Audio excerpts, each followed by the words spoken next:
اسكوياتين يالكو حالان نتشاهيه وحبا قرنهين ودن قرن وضح ما تحدعوا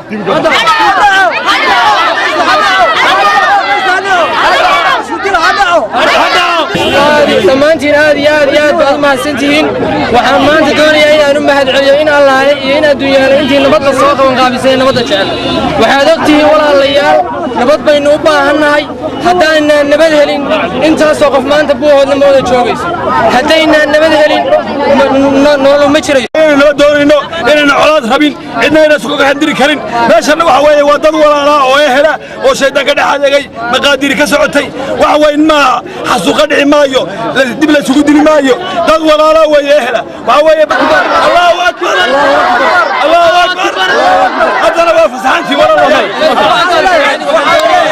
وإنا إلى راجعون أنت نقدر متى أنت نقدر وعنتي وعسكر وتعسيرين ولكن الشيخ ظاهر أو كيري يودي يسقى شهيد أو ولله وصوب بنام بحي أو صوب قرمة يكون أنتي الشيخ ظاهر إنا لله وإنا إلى راجعون إنا لله وإنا إلى راجعون لما قربوا ولا وأنا إسكحين وعيد السجادة وين إسكوديك إسكودليا وإسكوداي دجال كودا مربنا ديك دمبينو ده تمربنا وطلقيو طلقنا ما هيسنو ويركيج وكل منايا هاي توران كيا كل منايا وذاك ما كل منايا وحنا كلام غير ما جرتو الكلام ليه يا جاهل ما الكلام وين كلام بدالنا إلى يا مرنا